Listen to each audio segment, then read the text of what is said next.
I used to think that being over 40 or over 50 like I am now was a huge disadvantage on YouTube.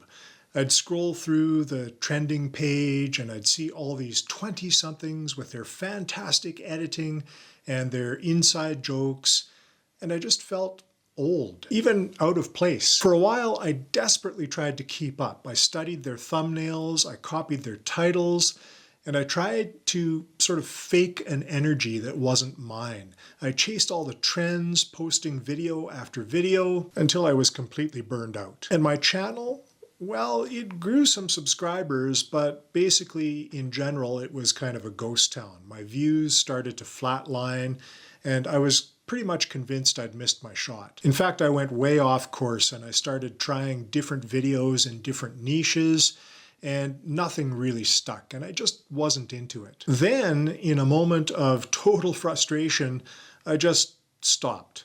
I stopped trying to be someone I wasn't. That is when I discovered that my age, the very thing I saw as my biggest weakness, wasn't a handicap at all. It was my secret weapon. So I'm going to share how I stopped fighting the algorithm and started working with it by using my decades of life experience to finally see real, sustainable, steady growth. This isn't about hustle culture. It's about strategy and being real and understanding the one thing the algorithm actually cares about, which is the viewer. Let's be honest. Have you ever felt like the YouTube algorithm is some mythical, unbeatable beast? A complex code designed to hold you down?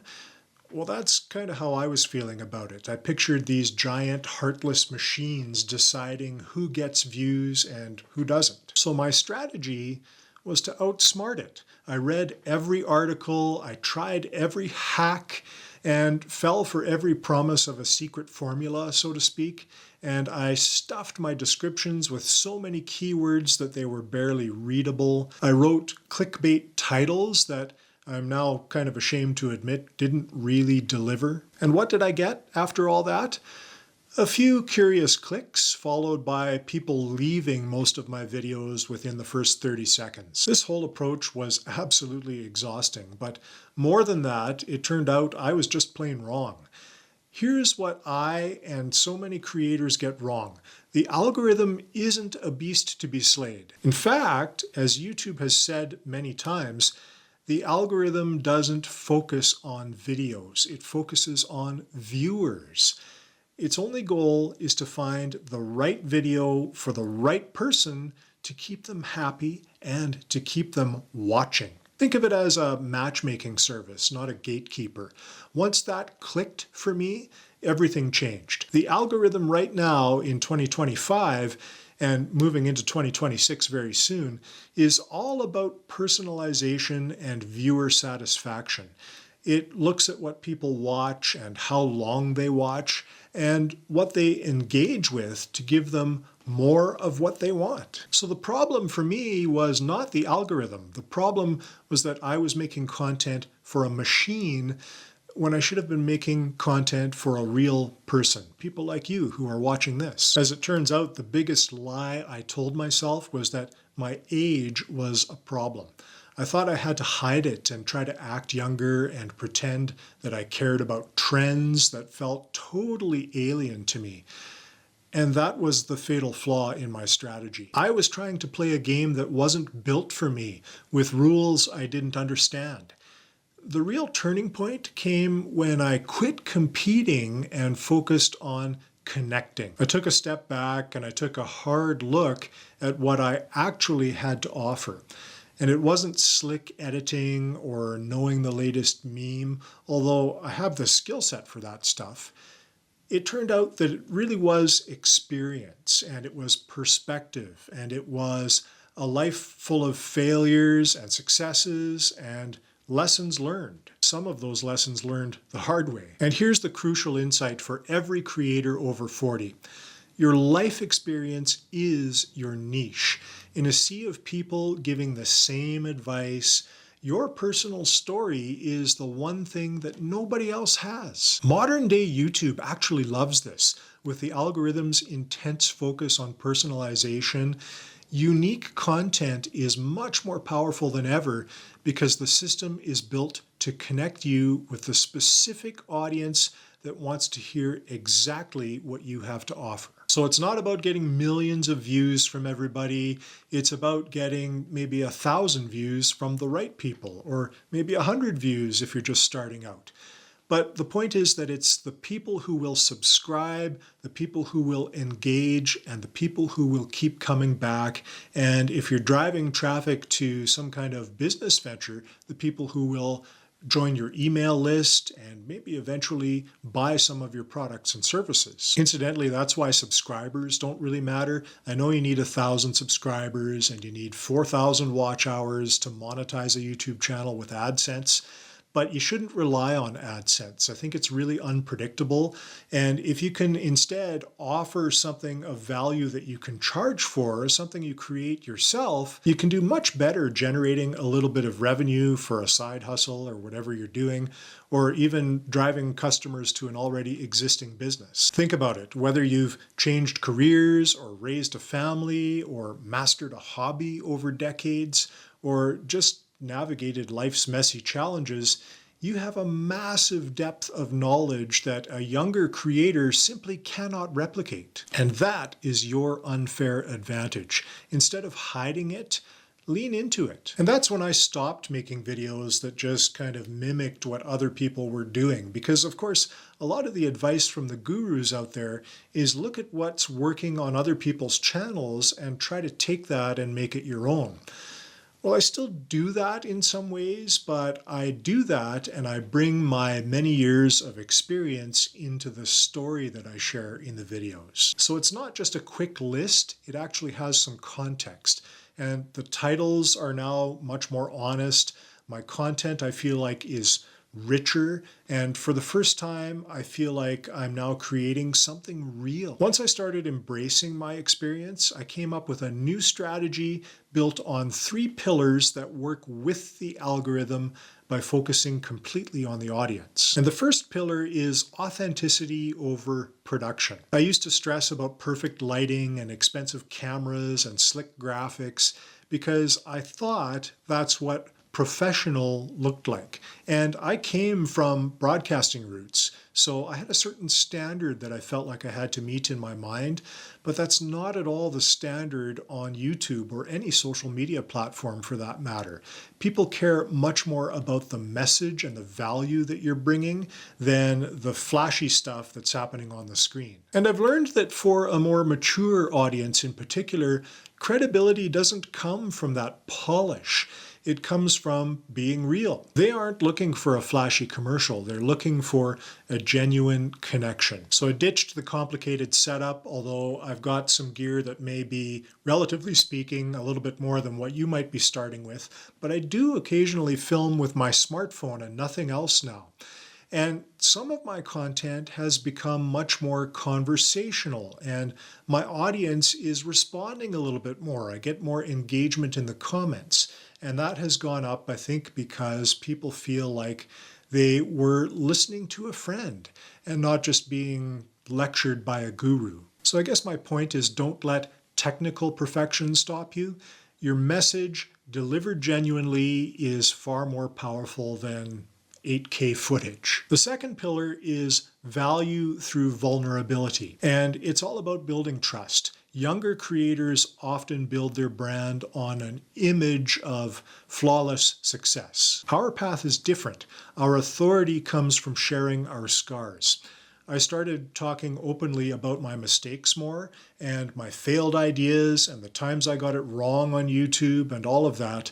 And the natural impulse tends to be to hide those kinds of failures. But sharing them is what makes our success believable and our advice powerful. When you can say, I struggled with this for years and here's how I finally figured it out, you're not just giving a tip. You're actually handing someone a roadmap from a place of shared experience.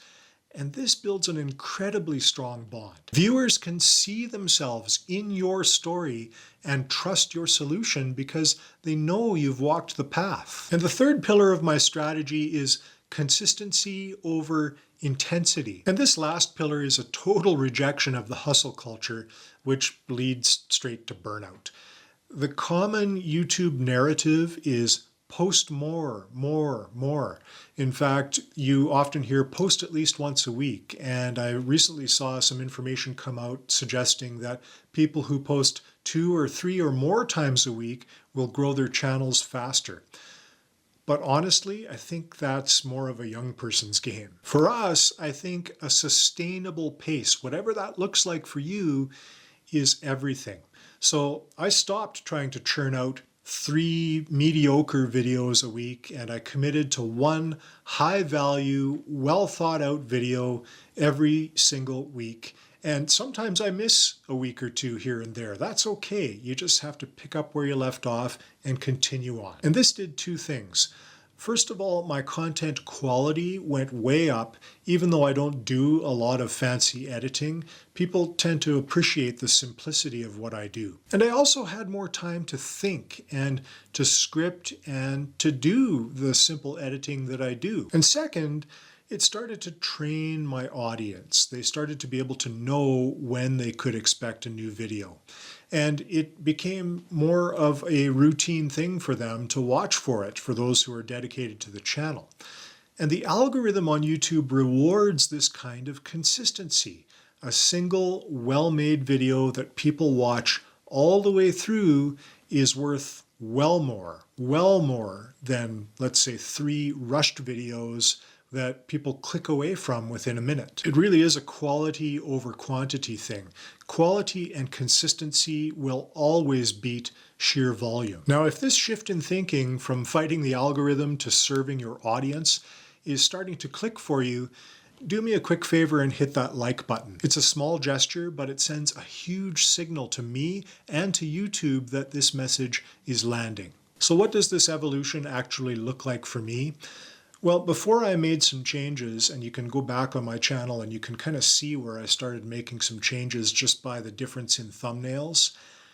There were a few videos that did okay because they turned out to be well optimized for search, but a lot of them just did terribly. They'd get a handful of views and people would just click off after a minute if I was lucky, and they'd leave, I think, because they weren't feeling like they were getting what was promised. It was quite honestly just a lot of the same generic stuff that you could find on a number of other channels. So after my epiphany, I started making videos that actually spoke to people over 40, people who were in my shoes trying to do this thing in the digital space and maybe encountering some of the same challenges that I've encountered along the journey. And I made one video about whether or not it's okay to change your niche, and I told my story about the burnout and the frustration and the feeling of maybe being too late to the party or just wondering what might be going on because my channel wasn't doing well. Now that video didn't take off, so to speak. It gets a few views here and there, but overall since then, I've actually been doing much better in terms of general view count, and some of my videos are terrible still, but some of them are doing really, really well. And my average watch time has gone up some. My comments section has been getting much more active, and I do try to reply to every single comment that people make, by the way. And I get more comments that aren't just generic, like, thanks for posting this video.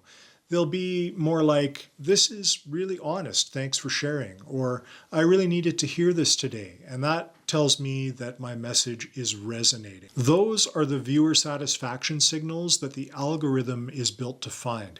It saw people were clicking and watching for a long time and having real conversations. And so YouTube started showing those videos to other people, just like those people where the message was resonating.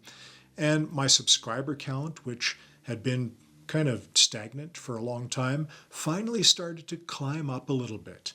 And that was proof that it's never too late and that a small, dedicated audience that feels connected to you is really the true foundation for a strong channel. If you only remember one thing from this video, let it be this: stop trying to beat the algorithm and start serving your audience. The game isn't rigged against you just because of your age. The rules are just different. Your life experience isn't something to downplay. It is your single greatest asset. Your perspective, your stories, your hard work, your hard-won wisdom, that's what will build a deep connection with an audience that is starving for content with real substance. Growth for a creator over 40 isn't about chasing trends or hacking the system.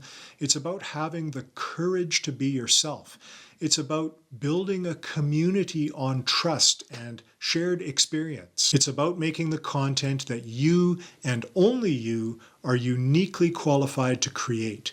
That is how you work with the algorithm. And that is how you build a channel that doesn't just grow, but actually lasts. Thank you for spending this time with me. If you're a creator over 40 and this hit home, subscribe to the channel. I'm dedicated to sharing more strategies just for us. And check out the description for some extra resources to help you on your journey. Now, go share your story. The world is waiting to hear it. And check out these helpful videos next.